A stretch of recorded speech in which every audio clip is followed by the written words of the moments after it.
ইন্দ্রের বজ্র বরুণে পাশ জমের দণ্ড মহামায়ার খড়গ, শিবের ত্রিশূল, কার্তিকের ধনুর্বাণ, ব্রহ্মার কমণ্ডল, এই প্রকার অস্ত্র দিয়ে যদি এক সঙ্গে আঘাত করে,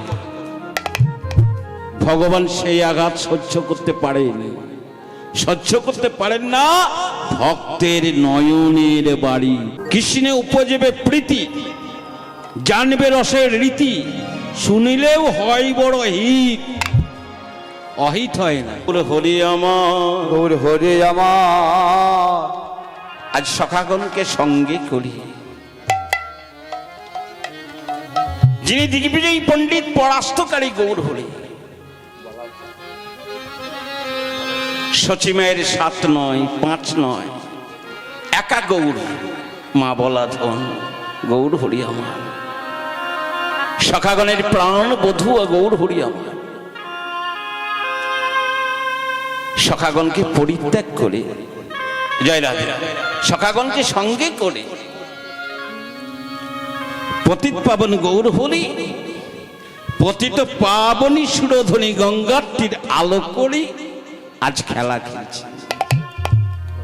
কি খেলা খেলছে? হ্যাঁ গো, কি খেলা খেলছেন আমার গৌর হরি? আজকে আবার গৌর হরি খেলা খেলছেন। আমার গৌর হরি যে খেলা খেলছেন, সেই খেলাটা কিন্তু যেমন তেমন খেলা নয়। আমার গৌর হরি যে খেলা খেলছেন, সেই খেলাটা যেমন তেমন খেলা নয়। কলিকালের, কলিযুগের সর্বশ্রেষ্ঠ খেলা। হ্যাঁ গো, কলিযুগের সর্বশ্রেষ্ঠ খেলাটা কি?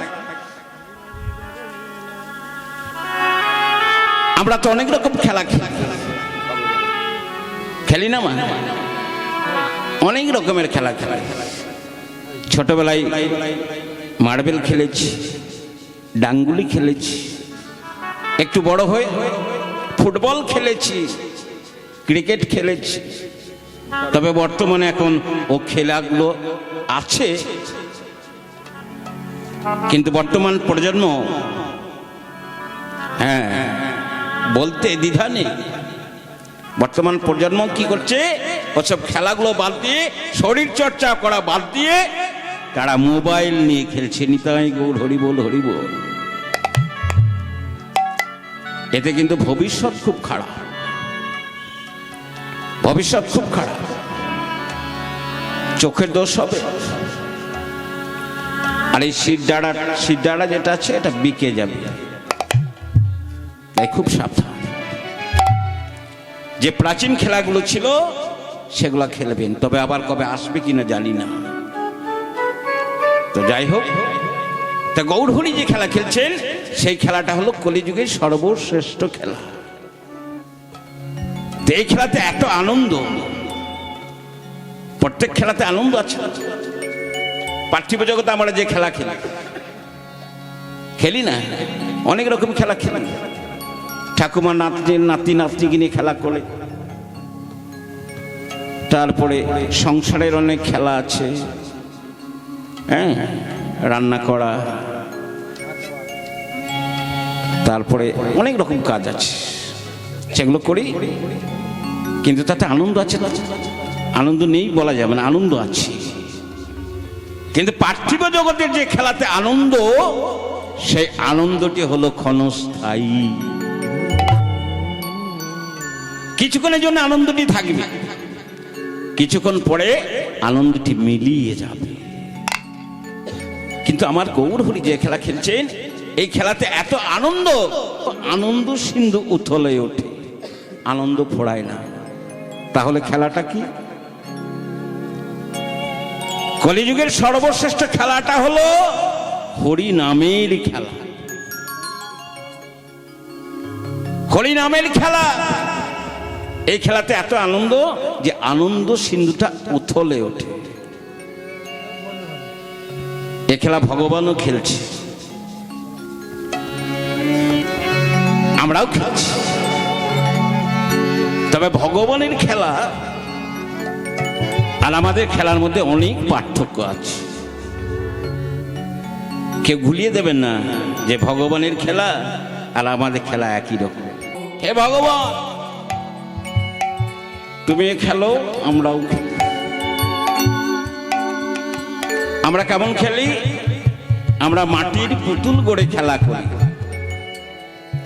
মাটির পুতুল গড়ে খেলা করি। এবার খেলা যখন ভালো লাগে না, ছোটবেলায় আমরা মাটির পুতুল গড়ে খেলা করিনি? মায়েরা করেননি খেলা? হ্যাঁ, মাটির পুতুল গড়ে খেলা করা হতো। হ্যাঁ, তাহলে সংসার করা হতো, তারপর বিয়ে দেওয়া হতো, ইত্যাদি নানা রকম ভাবে খেলা করেছি। তাহলে আমরা খেলেছি মাটির পুতুল দিয়ে। কিন্তু হে ভগবান, তুমি খেলছো, তুমি পুতুল নিয়ে খেলছো, কিন্তু সেই পুতুলটা মাটির পুতুল নয়, এই রক্ত মাংসে গড়া পুতুল। আমরা যেমন একবার খেলার পর যখন খেলা ভালো লাগে না, তখন কি করি? ভেঙে ফেলে দিই। তুমিও তাই করো, একবার প্লয় করে দিচ্ছি। এই রক্ত মাংস গড়া পুতুলদের নিয়ে একবার প্লয় করে দিচ্ছ, আবার ক্ষণিকের মধ্যে সৃষ্টিও করে দিচ্ছ। প্লয় সৃষ্টি তব পুতুলও খেলা। নিরজনে প্রভু, নিরজনে বসে বসে তুমি এই রক্ত মাংসে গড়া পুতুল নিয়ে খেলা করছো। হ্যাঁ গো, সত্যই তো। খেলার তো একটা জায়গা লাগে। যেমন আজকে কীর্তন করতে এসেছি, এই যে একটা প্যান্ডেল করা হয়েছে, তেমনি ফুটবল ক্রিকেট খেলার জন্য তো একটা গ্রাউন্ডের প্রয়োজন। রাধে, তা আমাদের খেলার গ্রাউন্ড কতটা, কত বড় গ্রাউন্ড, মাঠটা কত বড়? একটা নির্দিষ্ট মাপের গ্রাউন্ডে খেলা করি, তাই তো বাবা? একটা নির্দিষ্ট মাপের মধ্যে যে গ্রাউন্ড হয়, সেই গ্রাউন্ডে খেলা করি। কিন্তু তোমার ফুটবলের মাঠ বা তোমার গ্রাউন্ড কোথায়? কিন্তু আমরা খেলি। আমাদের খেলার যন্ত্রপাতিগুলো এখানে যে কোনো দোকানে পাওয়া যায়। আমাদের খেলার যন্ত্রপাতিগুলো এখানে কোনো দোকানে পাওয়া যায়, রাধে। কিন্তু হে ভগবান, তোমার খেলার যন্ত্রপাতি কি এখানে পাওয়া যাবে? ভগবানের খেলার যন্ত্রপাতি কি এখানে পাওয়া যাবে? এখানে পাওয়া যাবে না। যার খেলার জায়গাটা হলো শূন্যে মহাকাশ। তাই আমরা কি যন্ত্রপাতি নিয়ে খেলতাম? আমরা লাট্টু ঘোরাতাম, ঘুড়ি ওড়াতাম। হে ভগবান, তুমিও লাট্টু ঘোড়াও, তুমিও ঘুড়ি ওড়াও। তবে তোমার সেই লাট্টুটা কেমন লাট্টু? ওই যে আকাশে তারা, রবি মানে সূর্য, চন্দ্র, ভগবানও খেলছে, আমরাও খেলছি। তো ভগবান যে খেলাটা খেলছে, খেলিছ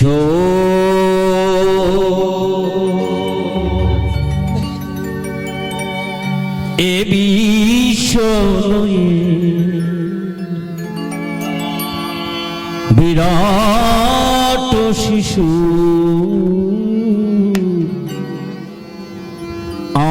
আনমনে খেলিছ, খেলিছ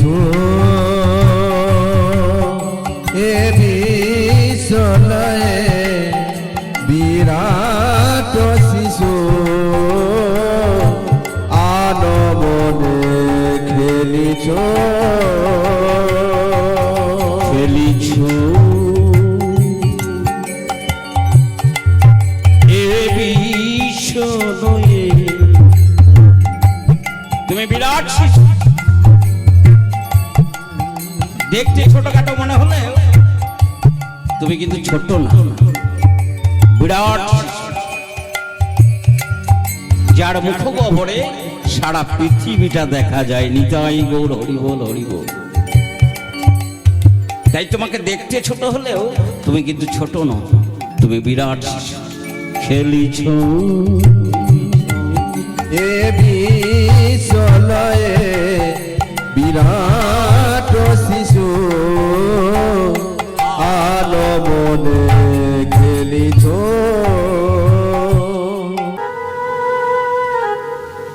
কীর্তন শুনলে হবে না মা, বুঝতে হবে। কারণ এই যে মানব জন্মটা এমনি এমনি কিন্তু হয়নি, পিতামাতার সঙ্গমের দ্বারা আসেনি।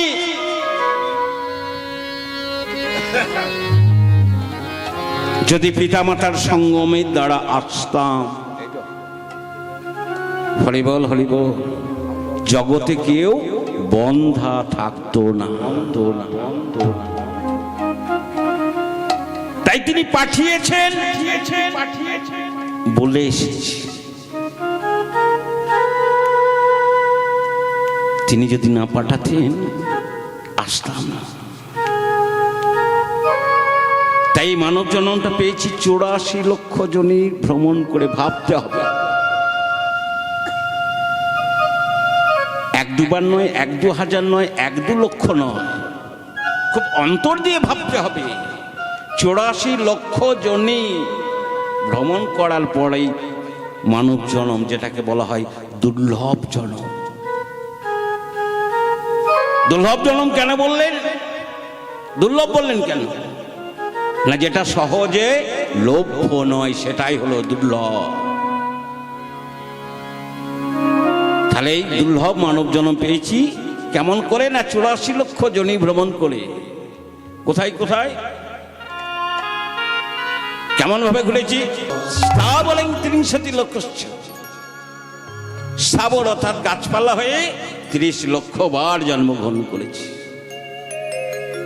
কোন দিন শেষ হয়েছে? যেদিন তুলসী বৃক্ষরূপে জন্মগ্রহণ করেছি, সেদিন বৃক্ষ জন্ম শেষ। জলজ নব লক্ষ কি হলো? রাধেরা ওমা, কি ব্যাপার? এত মনটা অন্যদিকে কেন? কীর্তন শুনুন, কীর্তন শুনলে যেতে তো হবে। কেউ থাকবে না, থাকবেন চিরকাল থাকবেন? এটা হলো আবার কলিকা। সত্য, ত্রেতা, দ্বাপর এই 3 যুগে একটা নির্দিষ্ট সময় ছিল।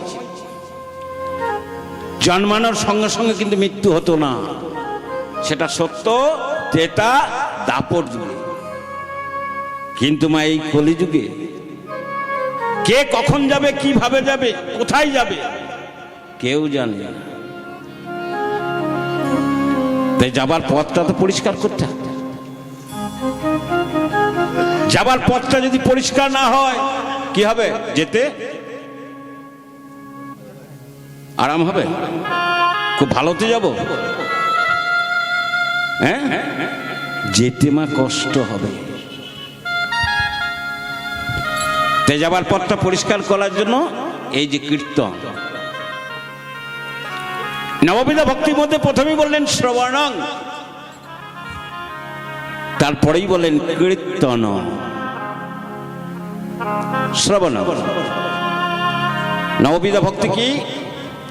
শ্রবণং, কীর্তনং, বিষ্ণু শরণং, পাদ সেবনং, অর্চনং, বন্দনং, দাসং, সক্ষং, আর সর্বশেষ হলো আত্মনিবেদন। তাই শ্রবণ কীর্তন করতে করতে, শ্রবণ করতে করতে, শ্রবণ করতে করতে এই কর্ণের দ্বারা যখন এই দেহ কলুষিত পূর্ণ হয়ে যাবে, আবার যখন শ্রবণ করবেন তখন উপচে পড়বে, মানে কীর্তনম হবে। নিতাই গৌর হরি বল, হরি বল। তাই সবার দ্বারা কিন্তু এই আসরে বসে কীর্তন শোনা পারবেও না সবাই। শোনার জন্য তাকে তার কৃপা থাকতে হবে। নিতাই গৌর হরি বল, হরি বল। অপরাধ মার্জনা করবেন। তাই কি বললাম? 84 লক্ষ জনি ভ্রমণ করে, তার মধ্যে স্থাবরং 63 লক্ষ, জলজ 9 লক্ষ। জলজ প্রাণী হয়ে 9 লক্ষ বার জন্মগ্রহণ করতে হয়েছে। কোন দিন শেষ হয়েছে? জলজ প্রাণী, মাছ, হাঙর, কুমির ইত্যাদি জলজ প্রাণী কোন দিন শেষ হয়েছে মা? হ্যাঁ, যেদিন শঙ্খ রূপে জন্মগ্রহণ করেছি। জলজ নবলক্ষ ক কৃমি ও দশলক্ষ কৃমি কীট, কৃমি কীট, মধুকীটও হতে পারে। আবার অনেক ব্রাহ্মণ করে দেখবেন নারায়ণ শিলার সেবা হয়। নিতাই গৌর হরিবল হরিবল। এই নারায়ণ শিলার সেবা করা কিন্তু খুব কঠিন কাজ, এর মধ্যে ছিদ্র থাকে এবং নারায়ণের শিলার প্রত্যেকদিন কিন্তু স্নান করানো হয়। স্নান করানোর পরে যদি ওই ছিদ্রগুলো ভালো করে পরিষ্কার না হয়, দীর্ঘদিন ধরে যদি ময়লা থেকে যায়, নিতাই গৌর হরিবল হরিবল, সেখানে কৃমি কীটের জন্ম হয়। কৃমি দশলক্ষ হচ্ছে, রুদ্র লক্ষ হচ্ছে পক্ষী না। রুদ্র অর্থাৎ 11 লক্ষ বার পক্ষী রূপে জন্মগ্রহণ করেছি। হ্যাঁ, 11 লক্ষ বার পক্ষী রূপে জন্মগ্রহণ করেছি, নানা রকম পাখি হয়েছে, চিল, শকুন, কাক, সুন্দর পাখি। যেদিন ময়ূর রূপে জন্মগ্রহণ করেছি সেদিন পক্ষী জন্ম শেষ হয়েছে। আর 20 লক্ষ হচ্ছে পশুরও জন্ম। 20 লক্ষ বার পশু রূপে জন্মগ্রহণ করেছি। কোন দিন শেষ হয়েছে মা? যেদিন গাভী রূপে জন্মগ্রহণ করেছি, নিজের বাছুরিকে অভুক্ত রেখে গোবিন্দ সবাই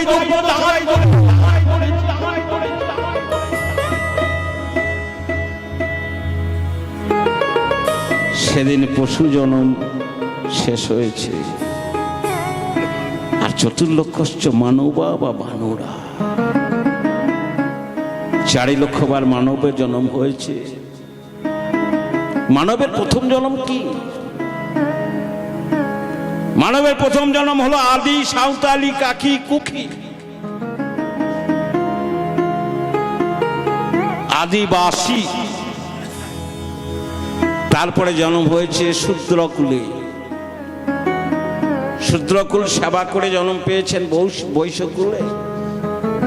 বৈশ্যকুল সেবা করে জন্ম পেয়েছে ক্ষত্রিয় কুল। ক্ষত্রিয় কুল সেবা করে জন্ম পেয়েছে ব্রাহ্মণ কুল। নিতাই গৌর হরিবল হরিবল হরিবল।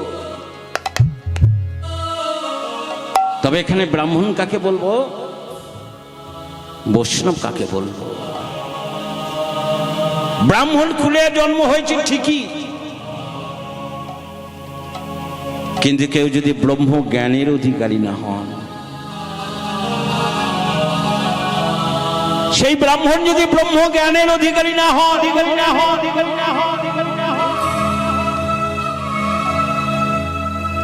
তাকে ব্রাহ্মণ বলে মানে না। যার বদনে কৃষ্ণ নাম হরি নাম নয়, তাকে বৈষ্ণব বলে মানে না। দেখলে কি হবে? বৈষ্ণব দেখলে কৃষ্ণ নাম গাইতে ইচ্ছা হবে, কৃষ্ণ নাম করতে ইচ্ছা হবে, সেই তো হবে বৈষ্ণব। তাই বাবা হেলায় হেলাবেন না। আমার গৌর হরি সব সহ্য করতে পারে, সব সহ্য করতে পারে। এই কলিহতে জীবের উদ্ধার করবার লাগি তো এসেছেন কলিযুগে। কলিহত জীবকে আমাদের মতন পাপী তাপীদের উদ্ধার করবার লাগি গৌর হরি এই কলিযুগে অবতীর্ণ হয়েছেন। এত সহজ উপায় এনেছেন আমার গৌর হরি, এত সহজ উপায় এনেছেন, যার কোনো সূচি নেই, অসুচি নেই। সর্বসময় দিনান্তে একটি বার কাইমন বাক্য সুবলি স্মরণ করে প্রেমানন্দ নিতাই গৌর হরি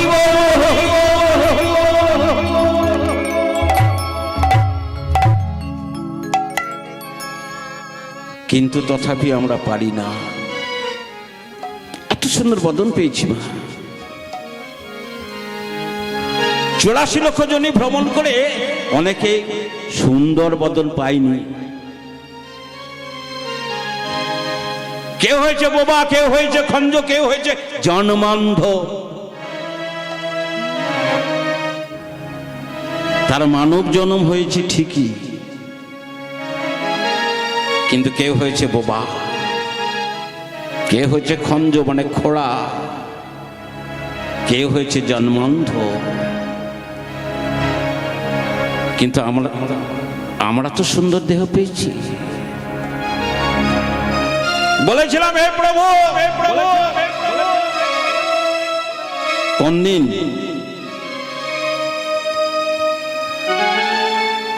যেদিন জননী জঠরে ঊর্ধ্বপদ হেড মস্তকে ছিলাম, সপ্তম মাসে গোবিন্দকে বলেছিলাম করজোড়ে, হে গোবিন্দ, এই জননী জঠরে জ্বালা থেকে অব্যাহত দাও, গৃহে তোমার নাম গান করব, কৃষ্ণময় জীবন গড়ে তুলব, কৃষ্ণময় জীবন করিব।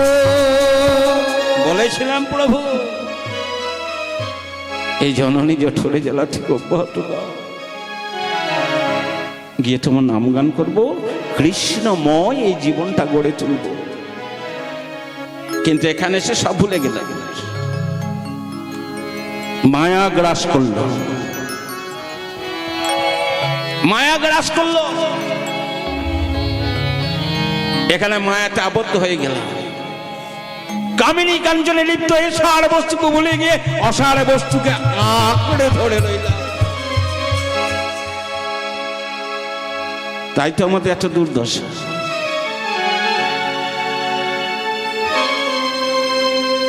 দিনান্তে এত সহজে পাই এনেছেন গো, অশ্রু পরিশন করে যদি প্রেমানন্দ নিতাই গৌর বলি হরি বল বলতে পারি, আমার গোবিন্দ না আসে থাকতে পারে না। এই ভগবান সব সহ্য করতে পারে, সহ্য করতে পারে না ভক্তের অহংকার আর ভক্তের চোখের জল। কোন ভাগ্যবান, কোন ভাগ্যবতী দিনান্তে নিশান্তে কাইবন বাক্যে অশ্রু বরিশন করে যদি বলতে পারে হে গোবিন্দ, গোবিন্দ না আসে থাকতে পারেন না। ইন্দ্রের বজ্র বরুণে পাশ জমের দণ্ড মহামায়ার খড়গ, শিবের ত্রিশূল, কার্তিকের ধনুর্বাণ, ব্রহ্মার কমণ্ডল, এই প্রকার অস্ত্র দিয়ে যদি এক সঙ্গে আঘাত করে, ভগবান সেই আঘাত সহ্য করতে পারেন, সহ্য করতে পারেন না ভক্তের নয়নের বাড়ি। আমায় তোমার কোলে নাও গো ঠাকুর, আমি করি নিবেদন, আমায় তোমার কোলে নাও গো প্রভু, করি নিবেদন। আমায় তোমার কোলে নাও গো ঠাকুর, করি নিবেদন। আমায় তোমার কোলে নাও গো প্রভু, করি নিবেদন। আমায় তোমার কোলে নাও গো ঠাকুর, করি নিবেদন। তাই মহাপ্রভু আজকে মনে মনে চিন্তা করছেন, কলিযুগে তো অন্য কোনো যজ্ঞ হবে না। হ্যাঁ গো, যজ্ঞ করতে হলে কি করতে হয়? ঘি লাগে, কাঠ লাগে, বেলপাতা লাগে, কাঠ পোড়ানো হয়, ঘি পোড়ানো হয়, বেলপাতা পোড়ানো হয়। তো কলিকালে তো আর যজ্ঞ নেই। তো মহাপ্রভু বললেন আমি মনে মনে স্থির করেছি যজ্ঞ করব। হ্যাঁ গো, যজ্ঞ করলে না এগুলো পড়ে ছাই হয়। আচ্ছা, এমন একটা জিনিস আছে পুড়লে ছাই হয় না, বলুন তো? এমন একটা জিনিস আছে পুড়লে ছাই হয় না। আমরা জানি তো যা পড়ে তাই ছাই হয়, কিন্তু এমন একটা জিনিস আছে পুড়লে ছাই হয় না, তার উজ্জ্বলতা বৃদ্ধি পায়। কাঠ পোড়ালে ছাই হবে, বেলপাতা পোড়ালে ছাই হবে, সোনা পোড়ালে ছাই হবে? নিতাই গৌর হরি বল হরি বল। তাই কলিযুগে মহাপ্রভু মনে মনে স্থির করেছে আমি হরিনামের যজ্ঞ করব। কলিযুগে 5টি জিনিস বর্জন আছে, 5টি জিনিস বর্জন আছে। কি কি?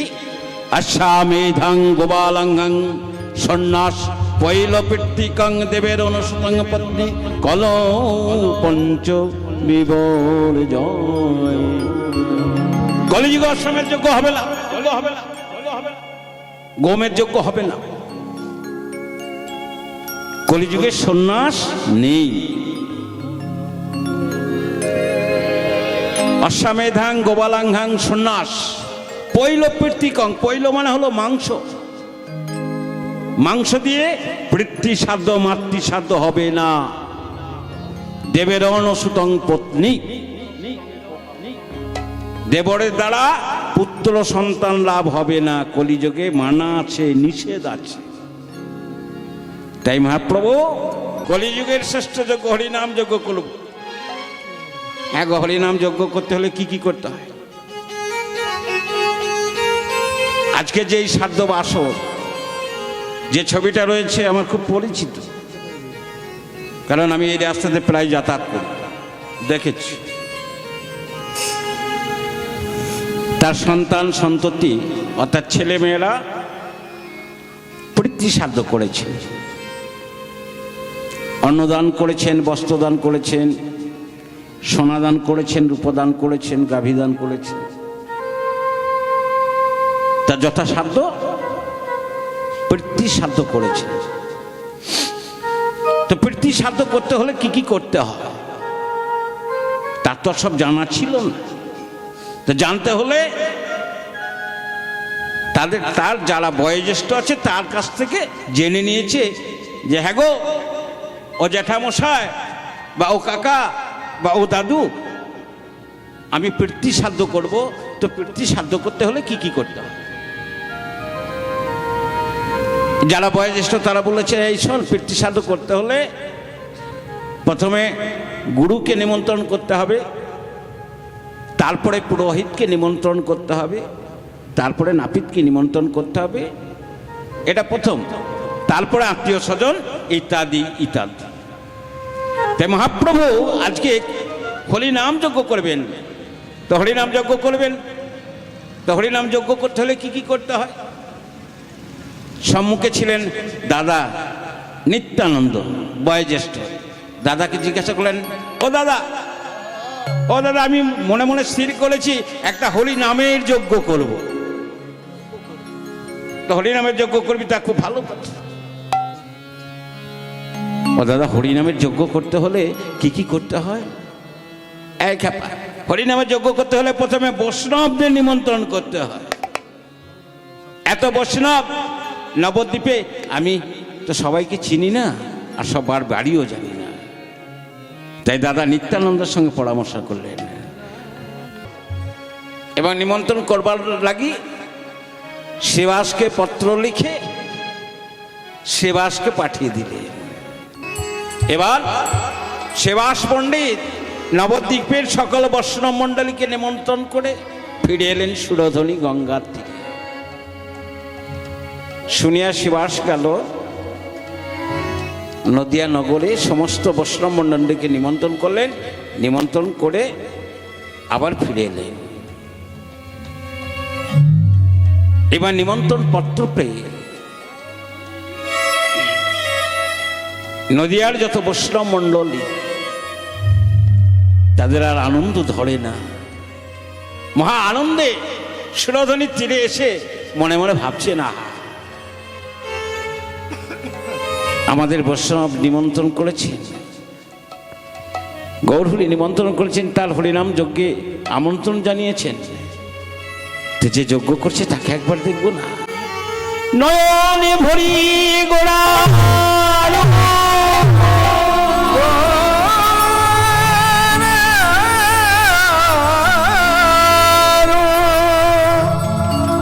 সকলে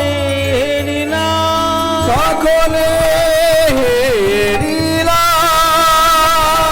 বাসুদেব ঘোষে কহে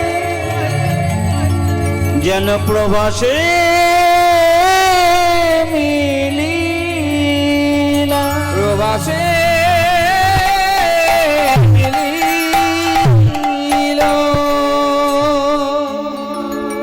যে রাধে আমরা এতক্ষণ নবদ্বীপ লীলায় ছিলাম। প্রথমে গৌরচন্দ্রিকা আস্বাদন করলাম, এবার বৃন্দাবনে যাব। তো হ্যাঁ, একটা ছোট্ট কথা বলে রাখি, তো বৃন্দাবন তো নবদ্বীপ থেকে বৃন্দাবন অনেক দূর। তো বৃন্দাবন যেতে হলে কেমনভাবে যেতে হবে? যদি কেউ বৃন্দাবন গিয়ে থাকেন, গিয়েছেন কেউ বৃন্দাবন? এখানে হয়নি? আচ্ছা, আপনাদের কৃপায় আমার একবার হয়েছে, বৃন্দাবন ঘুরে এসেছি। ঠিক আছে, আমাদের বৃন্দাবন কটি তাহলে? আমি যেখানে ঘুরে এসেছি এটা উত্তরপ্রদেশ। জানতে হবে আমাদের বৃন্দাবন হলো, আমি বলি চারটি। একটা বৃন্দাবন হলো যেখানে বৃন্দা দেবীর অধিষ্ঠান, অর্থাৎ তুলসী মঞ্চ, একটা বৃন্দাবন। আর একটা বৃন্দাবন হলো যেটাকে বলা হয় গুপ্ত বৃন্দাবন, শ্রীধাম নবদ্বীপ। আর একটা বৃন্দাবন হলো ওই যে উত্তরপ্রদেশ, সেখানে অনেক দূর, শারীরিক ক্ষমতারও প্রয়োজন এবং অর্থেরও প্রয়োজন। আরেকটা বৃন্দাবন হলো আজকের এই কেশবপুর গ্রামের এই স্থানটি নব বৃন্দাবন। নব বৃন্দাবন কেন বলল?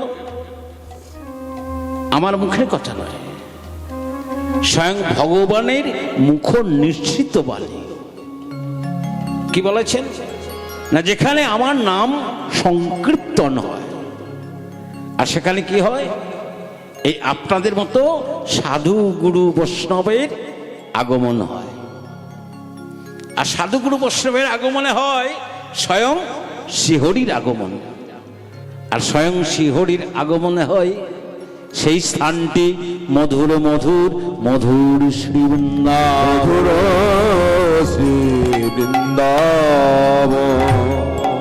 তাহলে আপনারা আজকে বৃন্দাবনে বসে বসে কৃষ্ণ নাম হরি নাম শ্রবণ করছে। চল রে আমার মন, মধুর বৃন্দাবন, যমুনার ধারে ধারে তমালেরি একবার চল রে আমার মন, ওই রাম মধুর বৃন্দাবন, যমুনার ধারে ধারে কমলের বন। চল রে আমার মন, মধুর বৃন্দাবন, যমুনার ধারে ধারে কমলের বন। একবার চল রে আমার মন, ওই রাম মধুর বৃন্দাবন, যমুনার ধারে ধারে কমলের বন।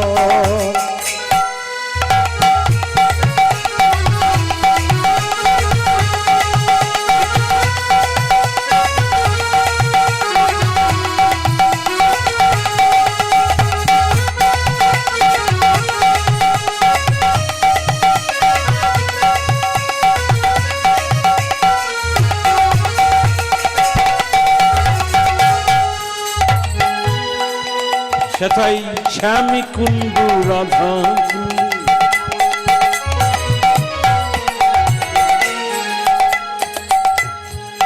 গিরি গোবর্ধন,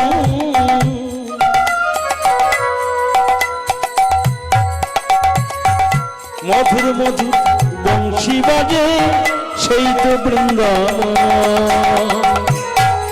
শ্যামে কুণ্ড রাধা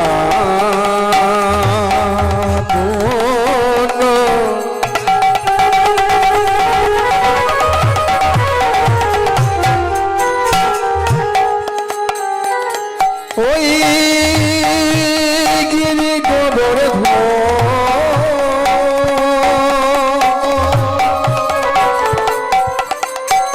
মধুর মধুর বংশী বাজে সেই তো বৃন্দাবন। চলে রে আমার মন ওই না মধুর যমুনার হয়ে ধারে ধারে সবালের জীবন। একবার চলে আমার মন মধুর বৃন্দাবন, যমুনার ধারে ধারে তোমালে দিব, তোমালে দিব, ওই না তোমালে দিব, তোমালে দিব, ওই না তোমালে দিব, ওই না তোমালে দিব। রাধে। আজকে ভজনের বিষয় বা আস্বাদনের বিষয় প্রথমেই বলেছি প্রভাসযোগ্য লীলা। সর্বপ্রথম বলে রাখি আজকের যে এই আসরে হরিনাম সংকীর্তন, এই বাসরটা হলো সাধ্য বাসর। সাধ্য বাসরে হরিনাম সংকীর্তন কেন করতে হয়, কেন করাতে হয়, কখন থেকে প্রবর্তক হয়েছে এই সাধ্য বাসরের হরিনাম সংকীর্তন, কি দরকার ছিল?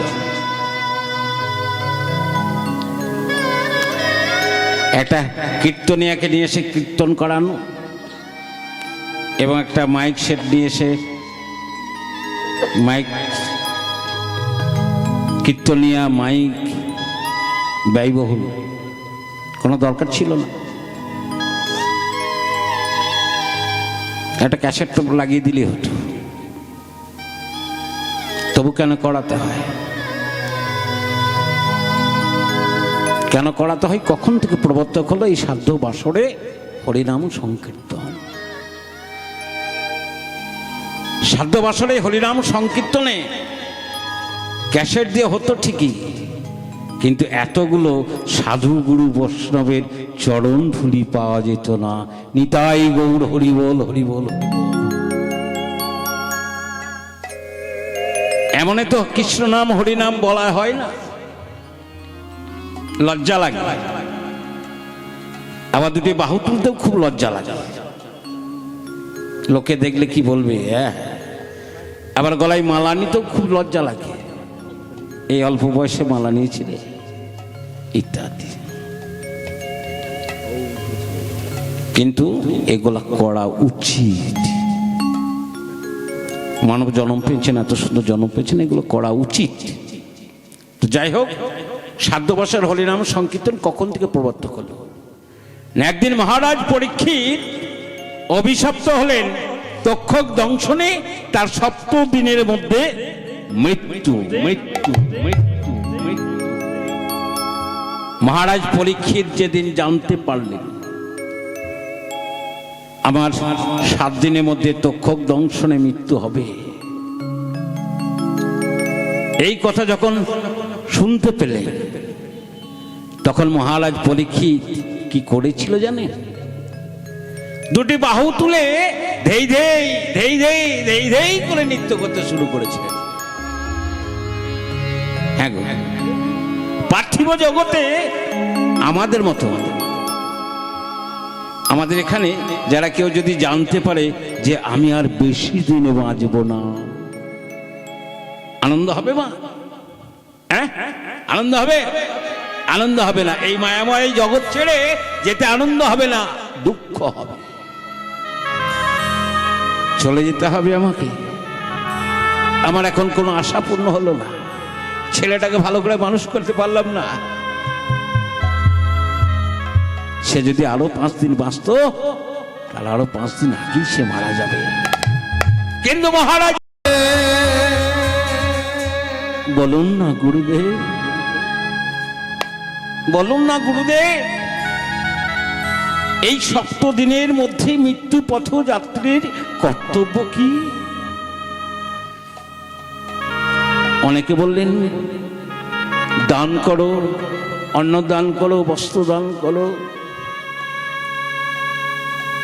মহারাজ পরীক্ষিত তাই করলেন।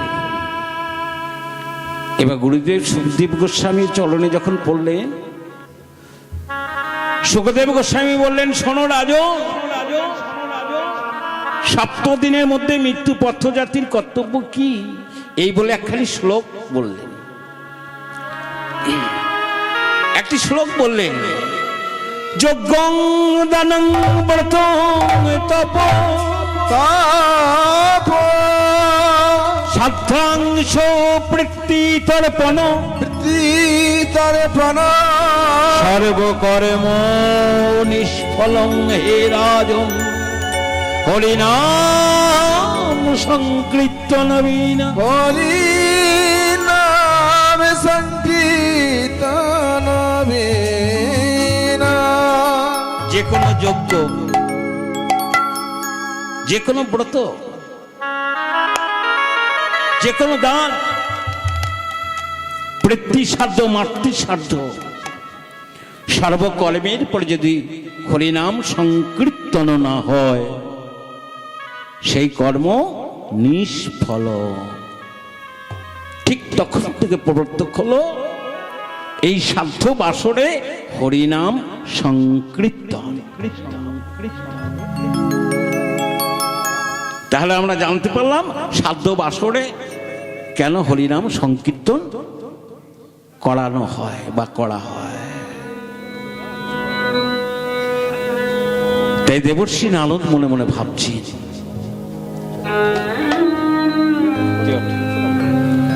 মনে মনে ভাবছেন, আমি বহুদিন কৃষ্ণ ভক্ত সঙ্গ লাভ করি, তো কৃষ্ণ ভক্ত সঙ্গ লাভ করতে হবে। কোথায় যেতে হবে না, বৃন্দাবনে। যজ্ঞটার নাম হলো প্রভাস। যজ্ঞটা হয়েছিল দ্বারকায়, যজ্ঞটা হয়েছিল দ্বারকায়, নাম হলো প্রভাস। কেন যজ্ঞটা দ্বারকায় হলো, নাম প্রভাস হলো কেন না, এর একটা কারণ আছে।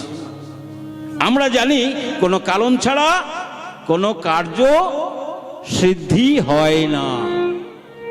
তাহলে কারণটা কি না, দেবগুরু বৃহস্পতির একটা শিষ্য ছিল যার নাম হলো চন্দ্র। চন্দ্র কি করেছিল জানে, দেবগুরু বৃহস্পতির স্ত্রী তারা দেবী অর্থাৎ গুরু মাকে হরণ করেছিল। দেবগুরু বৃহস্পতি যখন জানতে পারলেন যে তার শিষ্য চন্দ্র তারাকে হরণ করেছে, দেবগুরু বৃহস্পতি সঙ্গে সঙ্গে অভিশাপ দিলেন, রে চন্দ্র, তোর এত সাহস, তোর এত সাহস, তুই তোর গুরুমাকে হরণ করলি। সত্যই বাবা, ভাগবতে একটা কথা আছে, ভাগবতে একটা কথা আছে, কি কথা জানেন, কৃষ্ণ রুষ্ট হলে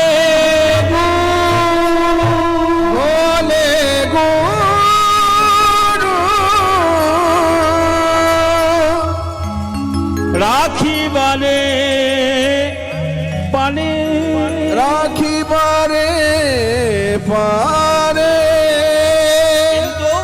গুরু রুষ্ট হলে কৃষ্ণ রাখিবারে না রে, রাখিবারে না রে। সত্যই বাবা, কৃষ্ণ যদি রুষ্ট হয়, গুরুদেব যদি মনে করেন সেই ভক্তকে রাখবো, রাখতে পারেন, কিন্তু গুরুদেব যদি রুষ্ট হয়ে যায়, কৃষ্ণের 14 বাবার তাগদ নাই তাকে রাখা। নিতাই গৌর হরি বল, হরি বল, হরি বল। তথাপি আমরা গুরুকে মনুষ্য তুল্য করি, মনুষ্য ভাবি। গুরু ব্রহ্মা গুরু বিষ্ণু গুরুদেব মহেশ্বর গুরুরেব পরম ব্রহ্ম তস্मै শ্রী গুরবে নমঃ। কখনো মনুষ্য ভাববেন না, যেই অভিশাপ দিয়েছেন, অভিশপ্ত হয়েছে, অমনি চন্দ্রের ক্ষয় রোগ শুরু হয়েছে। চন্দ্র কত কলায় পূর্ণ? 16 কলায় পূর্ণ। হিসাব করে দেখেছেন? ক্যালেন্ডারে দেখবে বাড়ি গিয়ে 16 কলায় পূর্ণ হবে? কেউ দেখেছেন? 15 দিনে অন্তর অন্তর দেখবেন অমাবস্যা পূর্ণিমা। 16 হলে তো 16 32 হয় না? ঠিকই বলেছেন, চন্দ্র 16 কলায় পূর্ণ, কিন্তু আমরা ক্যালেন্ডারে পাই 15। দেবগুরু বৃহস্পতি অভিশাপ করেছে চন্দ্রকে চন্দ্রের ক্ষয় রোগ হবে। ক্ষয় হতে হতে চন্দ্র 16 কলায় পূর্ণ, ক্ষয় হতে হতে হতে হতে 15 কলা শেষ হয়ে গেল, আর 1 কলা চন্দ্র আছে। সেই চন্দ্রের আবার 27 জন পত্নী, মানে 27টি বউ, 27টি স্ত্রী। 27টি স্ত্রী থাকা সত্ত্বেও গুরু মাকে হরণ করেছিলেন। সেই 27 জন স্ত্রী সেই চন্দ্রের 1 কলা চন্দ্রকে নিয়ে গেলেন শিব ঠাকুরের কাছে। আবার শিব ঠাকুর আবার চন্দ্রের ভাইরে ভাই হচ্ছে। কেমন করে জানেন না? চন্দ্রের 27 জনের, চন্দ্রের সঙ্গে 27 জনের বিয়ে হয়েছিল। সেই 27 জন স্ত্রী হলো দক্ষ রাজার কন্যা। দক্ষ রাজার 60টি কন্যা। এই দক্ষ রাজার 60টি কন্যার মধ্যে চন্দ্রের সঙ্গে বিয়ে হয়েছিল 27 জনের, রুদ্রের সঙ্গে বিয়ে হয়েছিল 11 জনের, কশ্যপের সঙ্গে বিয়ে হয়েছিল 8 জনের, এই যে জয়রাজা কশ্যপের সঙ্গে বিয়ে হয়েছিল 13 জনের, ধর্মরাজের সঙ্গে বিয়ে হয়েছিল 8 জনের, আর শিব ঠাকুরের সঙ্গে বিয়ে হয়েছিল 1 জনের। হিসাব করলেন? দেখুন মিলে যাবে। তাহলে চন্দ্রের সঙ্গে বিয়ে হয়েছে, শিব ঠাকুরের সঙ্গে বিয়ে হয়েছিল 1 জনের। তাহলে শিব ঠাকুর আর চন্দ্র কি হচ্ছে? ভাইরা ভাই হচ্ছে না সম্পর্কটা? তাই চন্দ্রের 27 জন পত্নী ওই 1 কলা চন্দ্রকে নিয়ে এসে শিব ঠাকুরের কাছে গেলেন, জামাই বাবু আমাদের বড় বিপদ। কি হয়েছে না? আমাদের গুরুদেব অভিশাপ করেছে, সেই অভিশাপের ফলে আমাদের স্বামী ক্ষয় হতে হতে শেষ হয়ে গেছে, আর এই 1 কলা এটা শেষ হয়ে গেলে আমরা সকলেই বিধবা হয়ে যাব, আমাদেরকে বাঁচান। শিব ঠাকুর বলেন, ও আচ্ছা আচ্ছা ঠিক আছে, কোনো চিন্তা নেই, ওই 1 কলা চন্দ্রকে আমার এই জটার মধ্যে রেখে যাও, নিয়ে দেবগুরু বৃহস্পতির কাছে জেনে নাও, স্তব স্তুতি করে দেবগুরু বৃহস্পতিকে সন্তুষ্ট করে ক্ষয়রোগের কি ঔষধ আছে এটা জেনে নাও। এইবার কি করলো না, ওই 1 কলা চন্দ্রকে শিবের জটার মধ্যে রেখে চলে গেলেন দেবগুরু বৃহস্পতি স্তব স্তুতি করতে। আর শিবের জটার মধ্যে ওই যে 1 কলা চন্দ্র আছে না, ওটা আর কিন্তু ক্ষয় হবে না, কারণ এই আমরা যেমন এই ওয়াটারপ্রুফ ঘড়ি পরি না, শিবের জটাটা হলো অভিশাপ প্রুফ, মানে ওখানে কোনো অভিশাপ কার্যকরী হবে না। এবার বৃহস্পতির স্তব স্তুতি করে চন্দ্রের 27 জন পত্নীগণ জেনে নিলেন যে ক্ষয়রোগ কিসে ভালো হয়। জয় রাধে।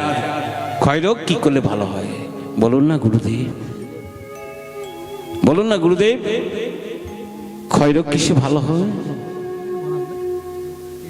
গুরুদেব বললেন, তোমরা এসেছো বটে, কিন্তু অনেক দেরি হয়ে গেছে, আরো আগে যদি আসতে আমি বলে দিতাম। আমাদের যা হয়েছে হয়েছে গুরুদেব, যদি অন্য কারো হয় তাও তো বলে দিতে পারবো। গুরুদেব দেখলেন এদের অভিসন্ধি কিন্তু মন্দ নয়, তাই গুরুদেব বললেন, শোনো, ওই ক্ষয়রোগের রুগীকে দ্বারকায় সোমতীর্থে যদি স্নান করানো হয়, সে পুনরায় তার দেহ ফিরে পাবে। এবার শিব ঠাকুরের জটা থেকে ওই 1 কলা চন্দ্রকে নিয়ে গিয়ে যেই না দ্বারকায় স্নান করিয়েছেন, অমনি 1 কলা করে চন্দ্রের জ্যোতি অর্থাৎ প্রভা ফিরে পেয়েছেন। ফিরে পাওয়ার অর্থ হলো আস, আস মানে ফিরে পাওয়া, তাহলে প্রভা যুক্ত আস, নাম হলো প্রভাস। আর ওই যমুনার তীরে যজ্ঞটা করেছিলেন বলে, এই জয় রাধে, ওই প্রভাসের তীরে যজ্ঞটা করেছিলেন বলে এই যজ্ঞটার নাম হলো প্রভাস যজ্ঞ। তাহলে প্রভাস যজ্ঞ আমরা জানতে পারলাম। এইবার বিধির নন্দন নারদ মনে মনে ভাবছেন, আমি বহুদিন কৃষ্ণ ভক্ত সঙ্গ লাভ করিনি, কৃষ্ণ ভক্ত সঙ্গ লাভ করব। কোথায় যেতে হবে? হরি বল, কোথায় যেতে হবে? কৃষ্ণের জন্ম কোথায় হয়েছিল? হ্যাঁ, কৃষ্ণের জন্ম হয়েছিল মথুরায়, কংসের কারাগারে। সেখানে বেশিক্ষণ ছিলেন না, এলেন গোকুলে অর্থাৎ বৃন্দাবনে। তাহলে কৃষ্ণ ভক্ত সঙ্গ লাভ করতে হলে কোথায় যেতে হবে মা? বৃন্দাবনে যেতে হবে। তাই বিধির নন্দন মনে মনে ভাবছেন, আমি কৃষ্ণ ভক্ত সঙ্গ লাভ করব, তাহলে বৃন্দাবনে যেতে হবে। কৃষ্ণে উপজেবে প্রীতি, জানবে রসের রীতি, শুনিলেও হয় বড় হিত, অহিত হয় না। নারদ কৃষ্ণ ভক্ত সঙ্গ লাভ করবার জন্য চলে যাচ্ছে কোথায়? বৃন্দাবন। বাহন কি? ঢেকি বাহন। ঢেকি বাহনে চলে যাচ্ছে। এবার ঢেকি বাহনে চড়ে যাচ্ছে, ঢেকি বাহনে করে যেতে যেতে যেতে যেতে যেই না বৃন্দাবনের উপর দিয়ে যাচ্ছে, হরি বল হরি বল, বৃন্দাবনের উপর দিয়ে যেই না যাচ্ছে, কোথা থেকে একটা তাপ এসে নারদের সারা শরীরকে জর্জরিত করে দিচ্ছে। এ কিসের তাপ? সারাবাঙ্গ আমার জ্বলে গেল। কিসের তাপ? একদিনে বৃন্দাবন পানে চেয়ে দেখলে, অনুভব করলে এই তাপ আসছে বৃন্দাবন থেকে। কিন্তু বৃন্দাবন থেকে এ কিসের তাপ? আমার শরীরকে জর্জরিত করে দিচ্ছে, সহ্য করতে পারছি না। কিসের তাপ? একদিনে বৃন্দাবন পানে চেয়ে দেখলেন বৃন্দাবনের করুণ অবস্থা। বৃন্দাবনে কৃষ্ণচন্দ্র বৃন্দাবন পরিত্যাগ করে চলে গিয়েছেন 100 বৎসর, কিন্তু বৃন্দাবনের কেউ কৃষ্ণচন্দ্রকে ভুলতে পারেনি গো। বৃন্দাবনের কেউ কৃষ্ণচন্দ্রকে ভুলতে পারেনি। তাই সেই বৃন্দাবন থেকে কৃষ্ণ বিরহ তাপ নারদের শরীরকে, সারা শরীরকে জর্জরিত করে দিচ্ছে। একদিনে দেখলেন, একদিনে বৃন্দাবন পানে চেয়ে দেখলেন বৃন্দাবনের মলিন অবস্থা, করুণ অবস্থা। 7 নয় 5 নয়, একা গোপাল। সে বৃন্দাবন পরিত্যাগ করে চলে গিয়েছেন 100 বৎসর।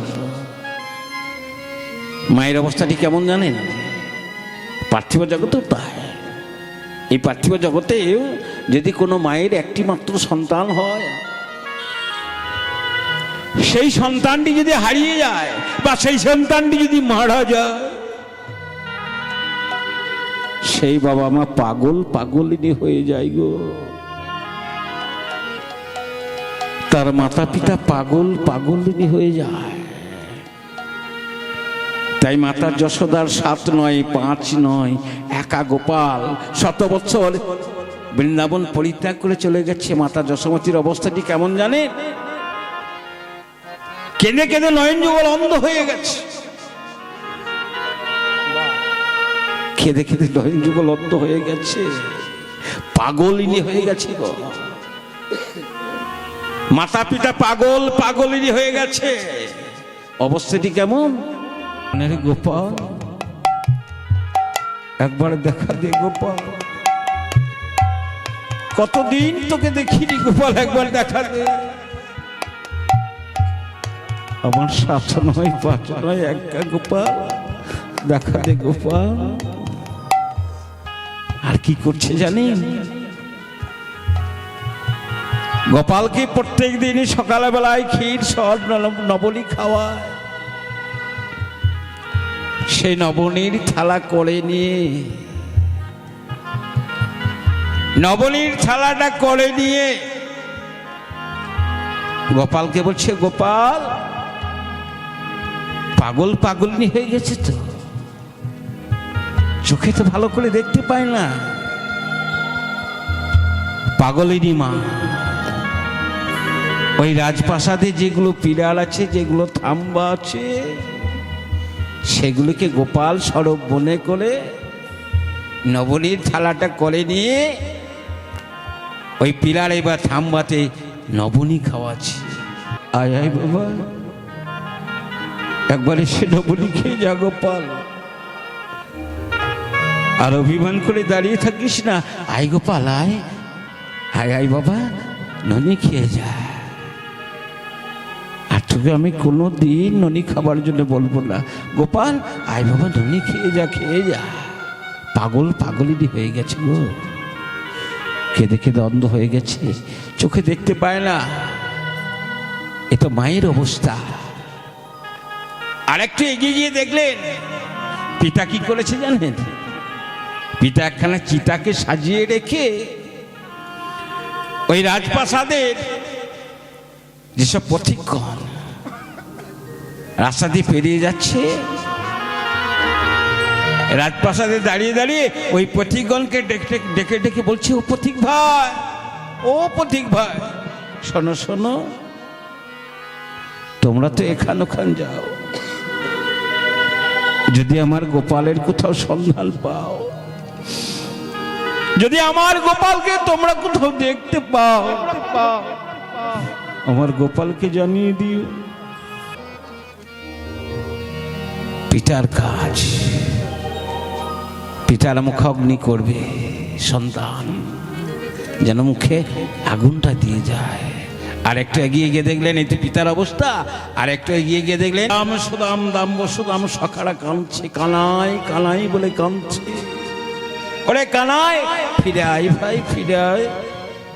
ও বুঝেছি, বুঝেছি কানাই, আমাদের প্রতি অভিমান করেছিস, আমরা তোর কাঁধে চড়তাম, আমরা তোকে একটু করে ফল খাওয়াতাম, সেই অভিমানে বৃন্দাবন পরিত্যাগ করেছিস। না ভাই, না ভাই, না ভাই কানাই, ফিরে আয়, ফিরে আয় কানাই।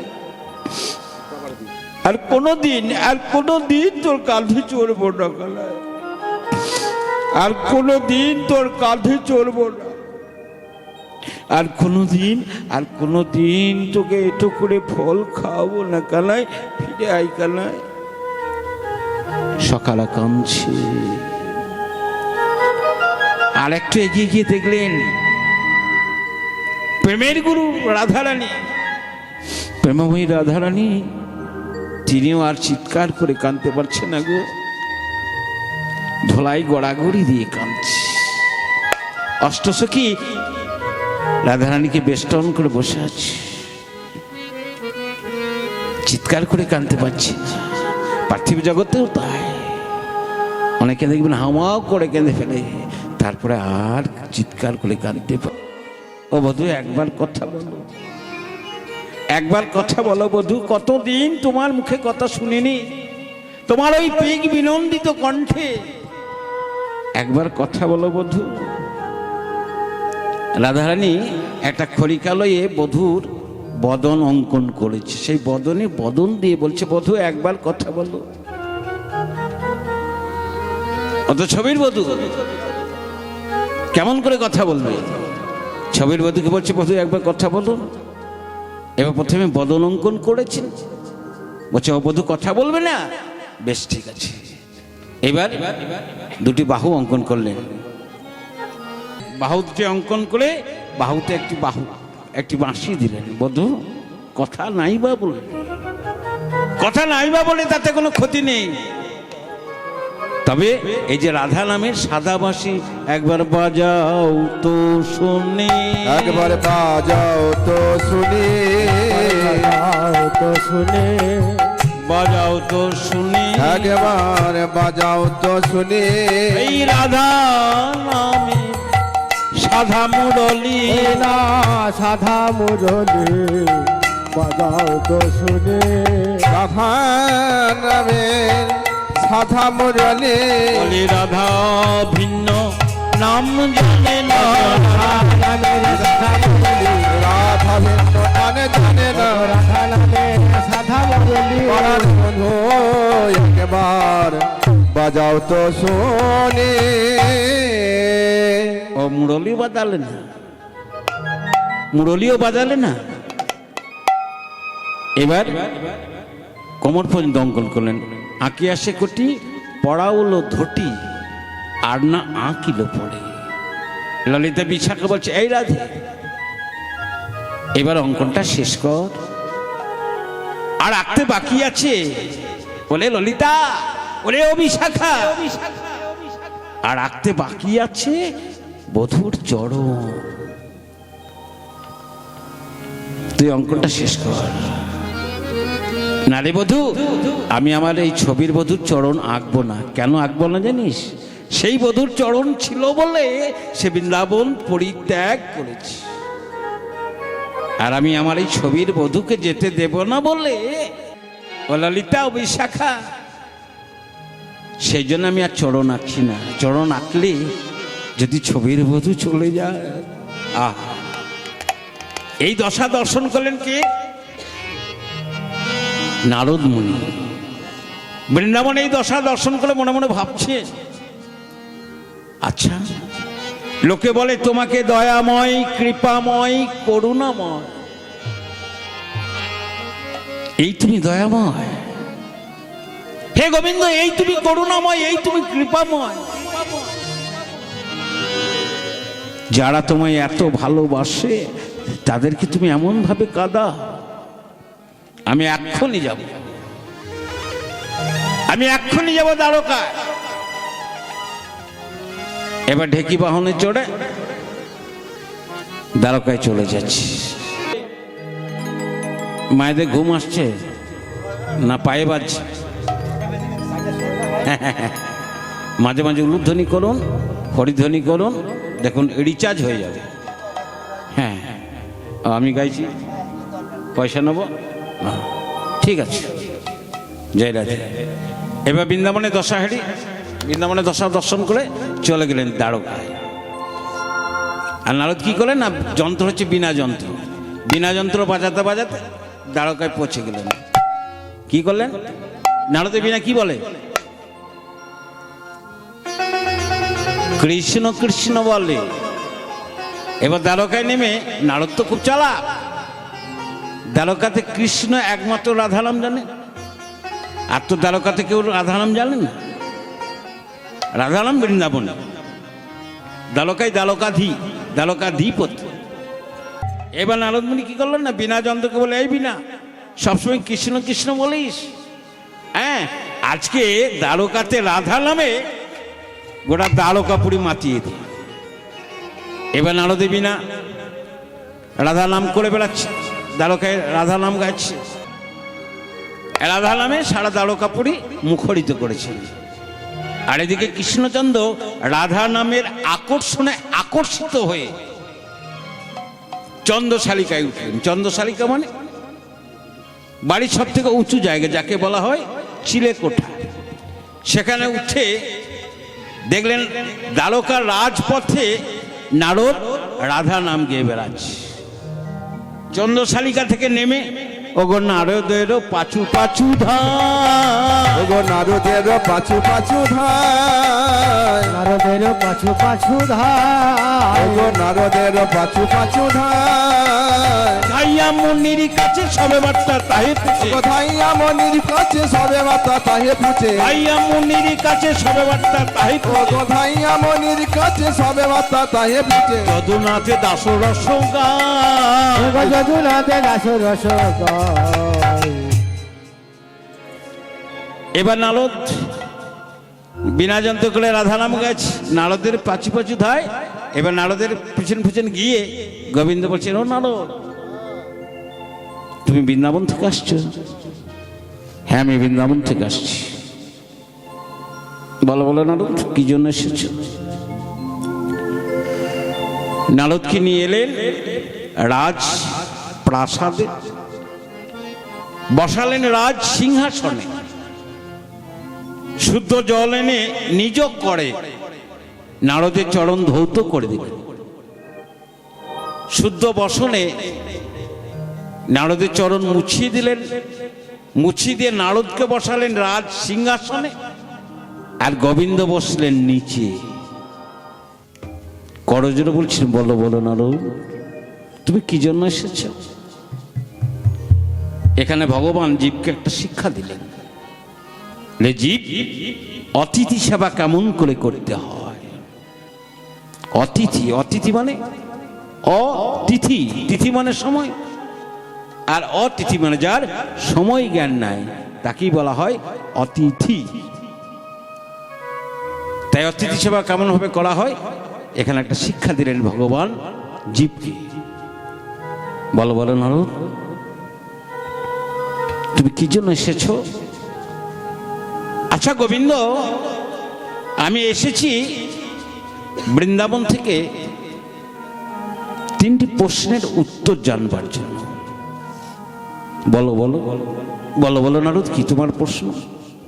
আচ্ছা গোবিন্দ, আমার প্রথম প্রশ্ন হলো, সন্তান হয়ে যদি তার মাতাকে কষ্ট দেয় সেটা কি অপরাধ নয়? সেটা অপরাধ। সন্তান হয়ে যদি তার পিতাকে কষ্ট দেয় সেটাও অপরাধ। সখা হয়ে যদি সখাদের কষ্ট দেয় সেটা হলো মহা অপরাধ। আর প্রিয়তম হয়ে প্রিয়তমাকে যদি কষ্ট দেয় সেটা হলো মহা মহা মহা অপরাধ। হে গোবিন্দ, তুমি সেই মহা মহা মহা অপরাধের অপরাধী। গিয়ে দেখবে চলো, গিয়ে দেখবে চলো, তোমার মা কেঁদে কেঁদে অন্ধ হয়ে গেছে, পিতা কানাই কানাই বলে কাঁদছে, সখারা প্রাণনাথ প্রাণবল্লভ বলে কাঁদছে, আর তোমার প্রিয়তমা ধুলাই গড়াগড়ি দিয়ে কাঁদছে। চলো গিয়ে দেখবে চলো। ওগো মাতা যশোমতী,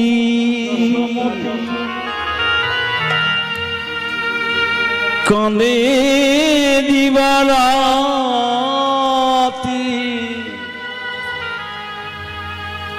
প্রাণের গোপালে হইয়া হালা।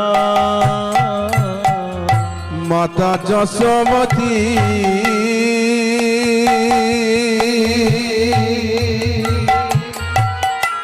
কাঁদে দিবারাতি,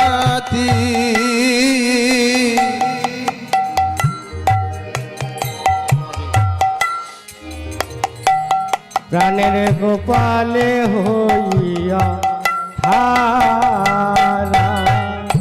প্রাণের গোপাল আগেবা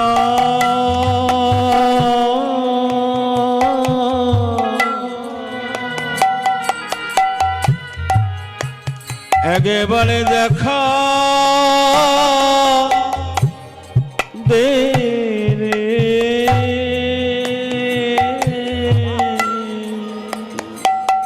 প্রাণের গোপাল গোপালে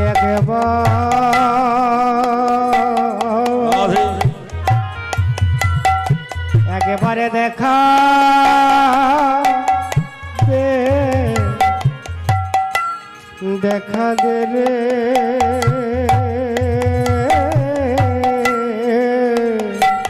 ওরে গোপাল রে,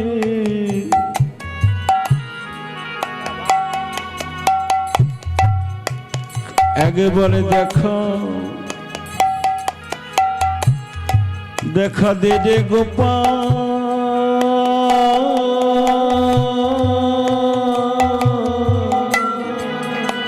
ওরে গোপাল,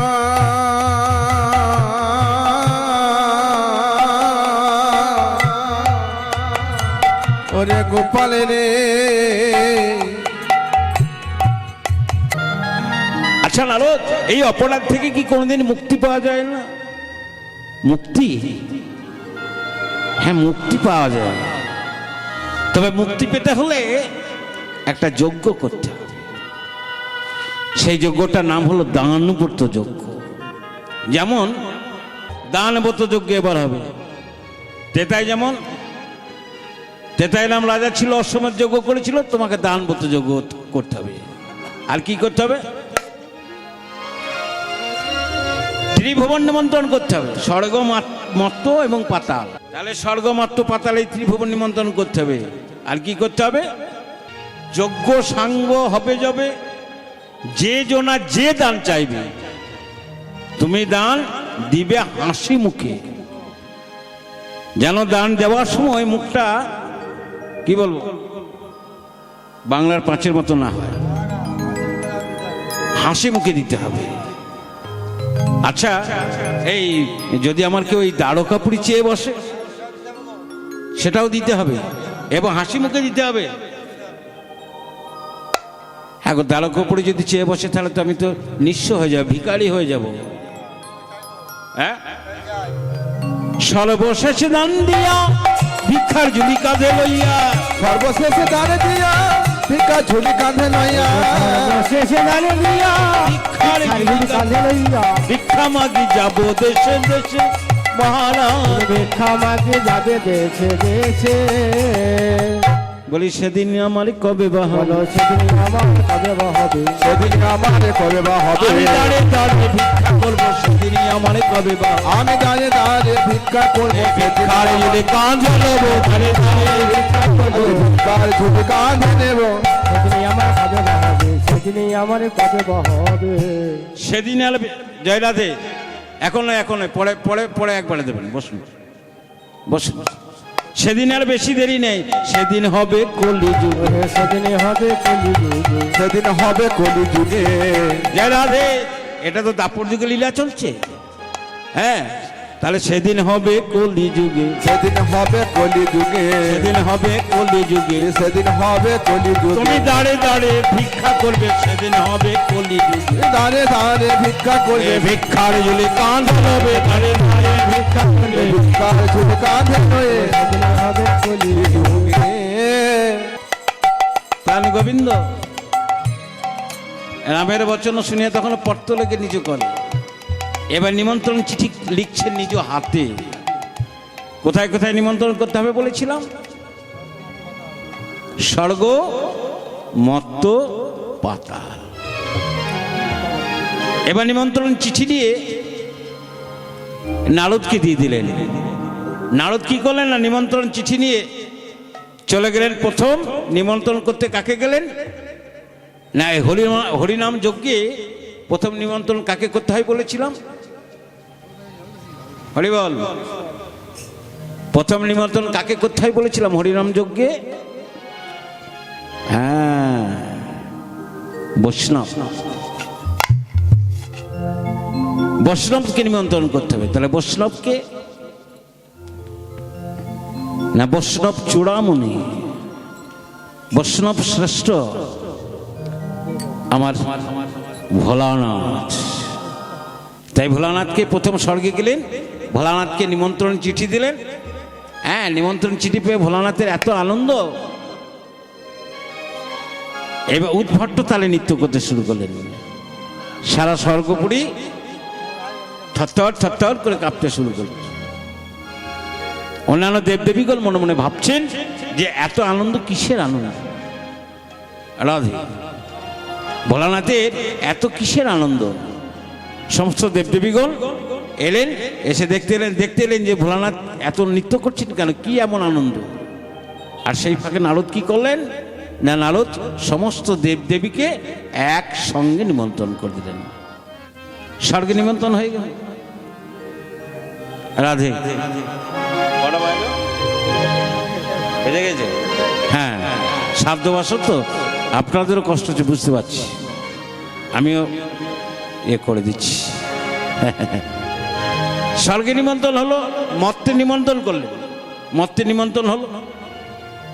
এবার দাদা বলরাম বলছেন, হ্যাঁ রে, তুই যজ্ঞ করবি, সেই যজ্ঞে মা আসবে না, সকালে আসবে না, পিতা আসবে না, যজ্ঞ হবে।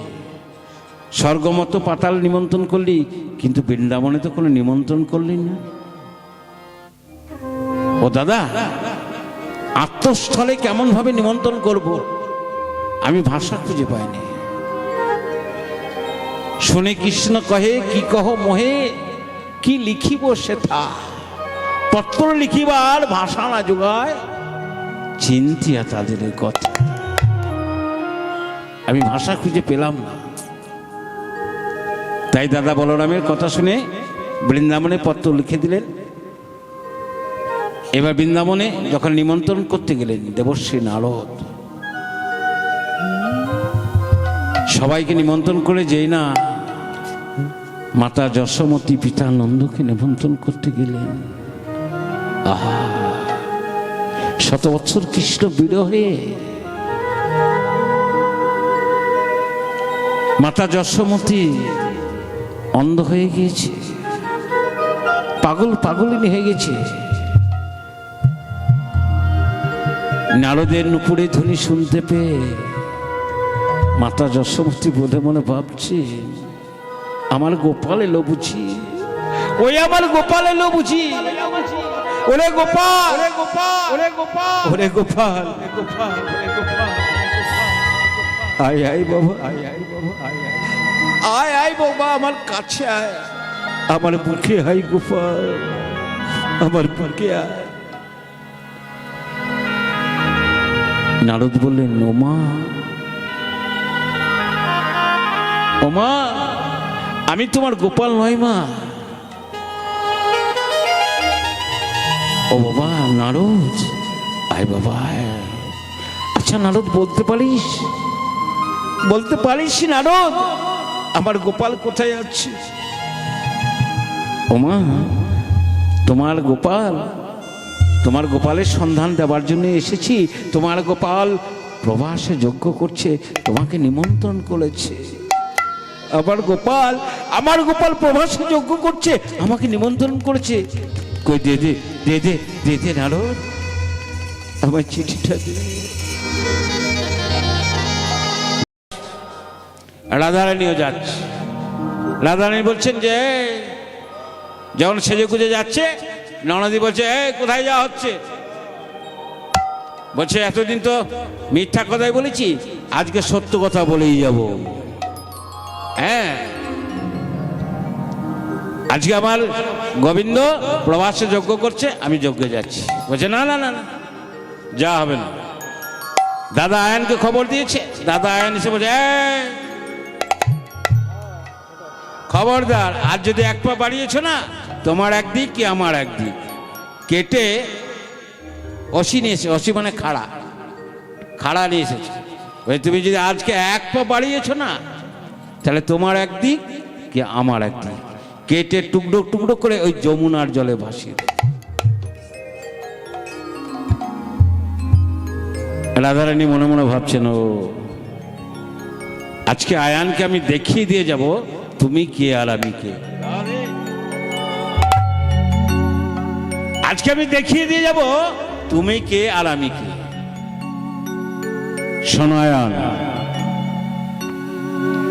তুমি কে ছিলে আর আমি কে ছিলাম, মন দিয়ে শুনে রাখো। আয়ানের উপাসনা দেবী, ওমা আয়ান হলো কালী ভক্ত। কালিকার রূপ ধারণ করে আয়ানের সামনে দাঁড়িয়ে বললেন, শোনো শোনো আয়ান, তুমি কে ছিলে আর আমি কে ছিলাম। তুমি ছেলে সুতপা ঋষি, তুমি নারায়ণের তপস্যা করেছিলে। সত্যযুগের কথা। নারায়ণের তপস্যা করে নারায়ণকে সন্তুষ্ট করে নারায়ণ বলেছিল, বলো সুতপা তুমি কি বর চাও। তুমি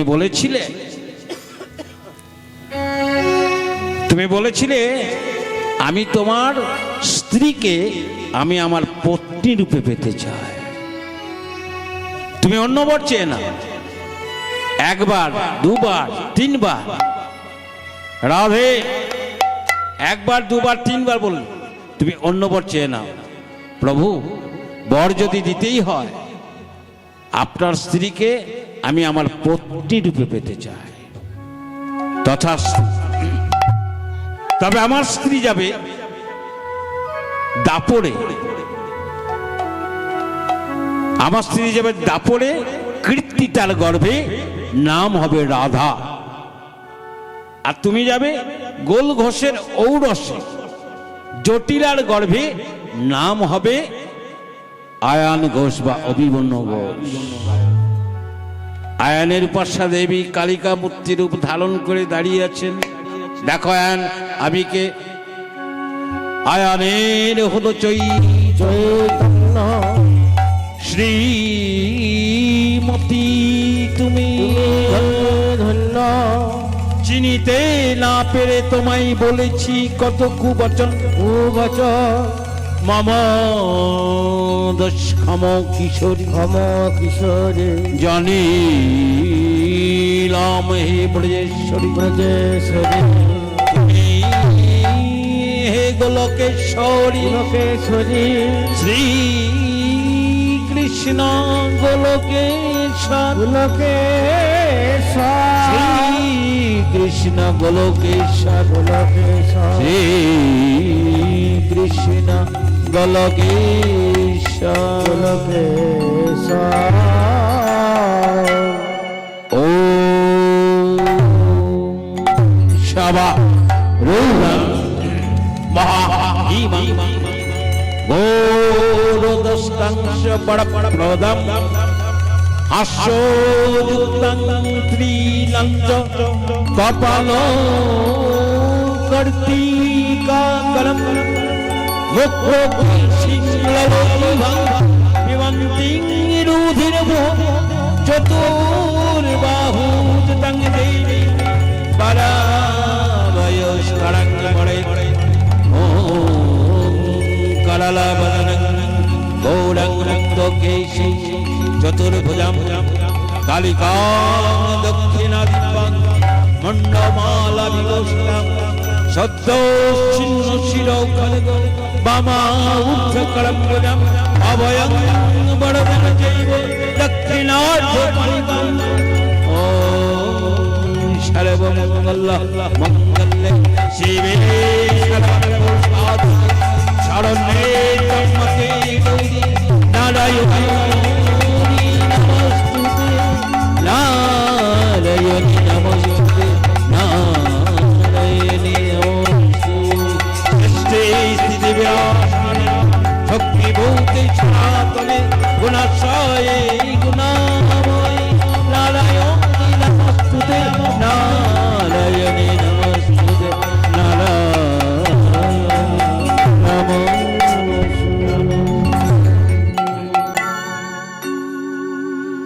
দে গো মা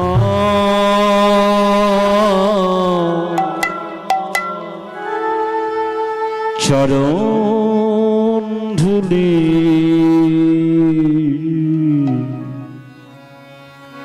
আমার মস্তকে দে দে,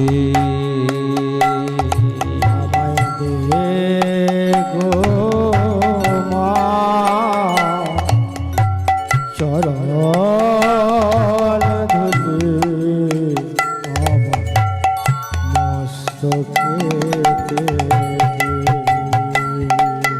দে গো মা, চরণ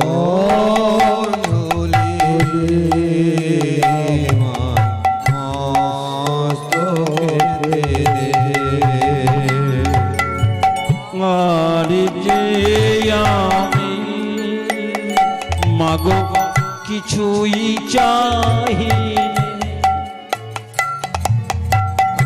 আর যে আমি মাগো কিছু চাহিলে, চরণ ধুলি আমার মস্তকে দে দে, আর যে কিছু মাগো কিছু চাহিলে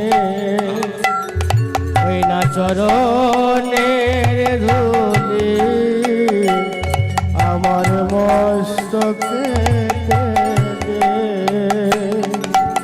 দে গো মা চরণ ধুলি আমার মস্তকে দে আমার মস্তকে দে আমার মস্তকে দে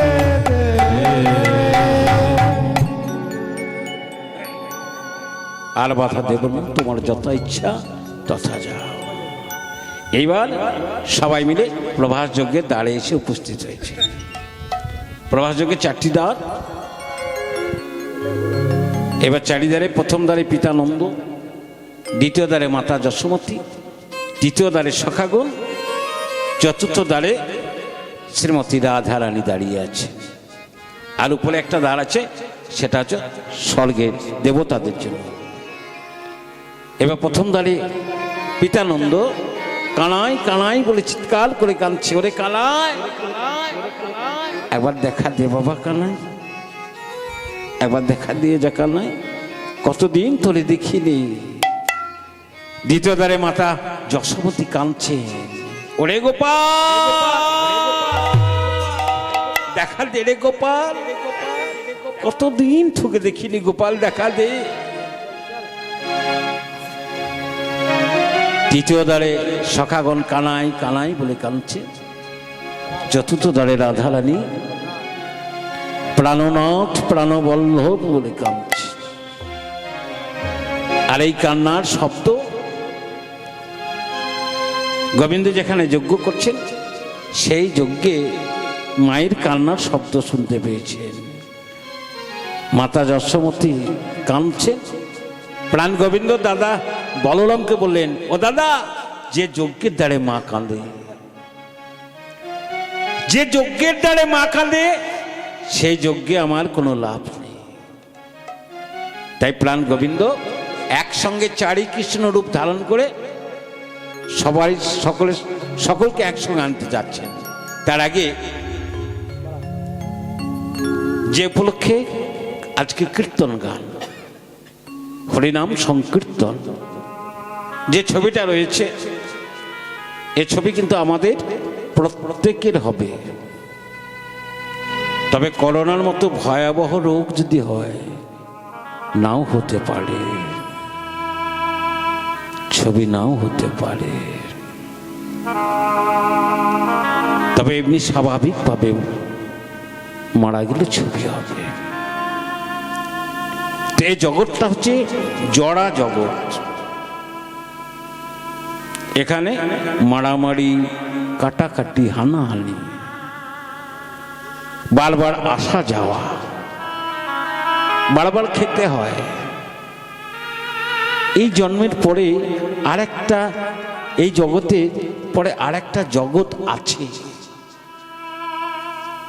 যেখানে বারবার আসা যাওয়া করতে হয় না,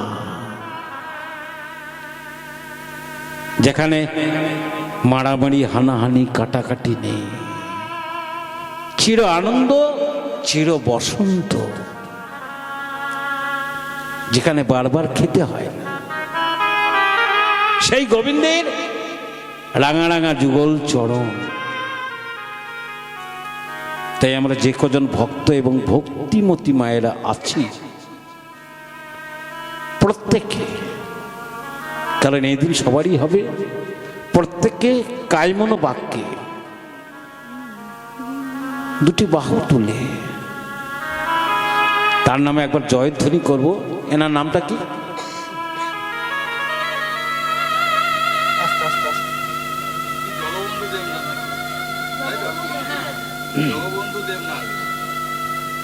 জগবন্ধু দেবনাথ মহাশয়া।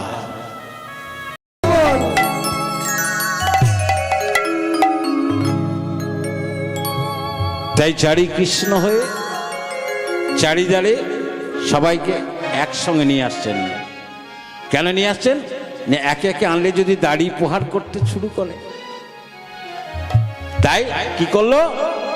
সবাইকে একসঙ্গে চারি কৃষ্ণ হয়ে এক কৃষ্ণ চারি কৃষ্ণ হয়ে সবাই নিয়ে আসছে। হ্যাঁ, এবার কৃষ্ণের পাশে রাধারানী যখন আসছেন,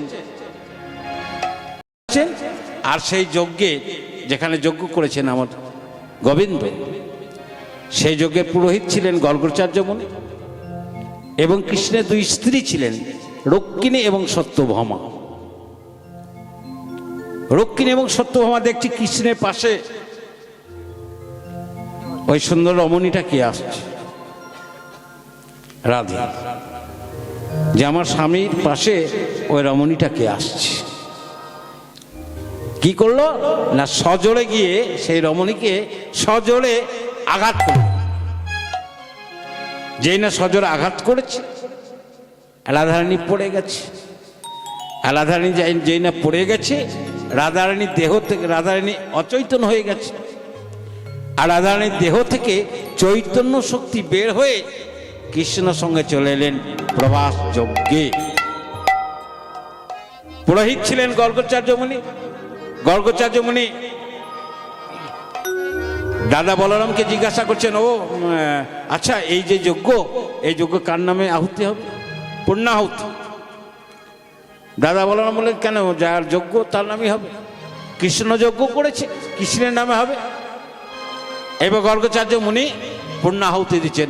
হরি হরয়ে নম কৃষ্ণ যাদবায় নম, হরি হরয়ে নম কৃষ্ণ যাদবায় নম, হরি হরয়ে নম কৃষ্ণ উলুধ্বনি উলুধ্বনি, হরি হরয়ে নম কৃষ্ণ যাদবায় নম, হরি হরয়ে নম কৃষ্ণ যাদবায় নম, যাদবায় মাধবায় কেশবায় নম, ওগো যাদবায় মাধবায় কেশবায় নম, ওগো যাদবায় মাধবায় কেশবায় নম, যাদবায় মাধবায় কেশবায় নম, ওগো যাদবায় মাধবায় কেশবায় নম, গোপাল গোবিন্দ নামে শ্রী মধুসূদন, হরে গোপাল গোবিন্দ নামে শ্রী মধুসূদন, হরে গোপাল গোবিন্দ নামে শ্রী মধুসূদন, গিরিধারী গোপীনাথে মদন মোহন, ওগো গিরিধারী গোপীনাথ মদন মোহন, গিরিধারী গোপীনাথে মদন মোহন, ওগো গিরিধারী গোপীনাথ মদন মোহন, আজ গিরিধারী গোপীনাথ মদন মোহন, এই ছয় গোসাই যাবে ব্রজে কইলেন বা, ওগো এই ছয় গোসাই যাবে বুঝে কইলেন বা, আরে এই ছেলে গোসাই যাবে ব্রজ কইলেন বা, রাধা গোবিন্দের নিত্য লীলা করিলেন প্রকাশ, আমার রাধা গোবিন্দের নিত্য লীলা করিলা প্রকাশ, তাই গৌর নিত্য লীলা করিলেন প্রকাশ, তাই গৌর হরি বল হরি বল, হরি বল হরি বল, তাই গৌর হরি বল হরি বল হরি বল হরি বল, জয়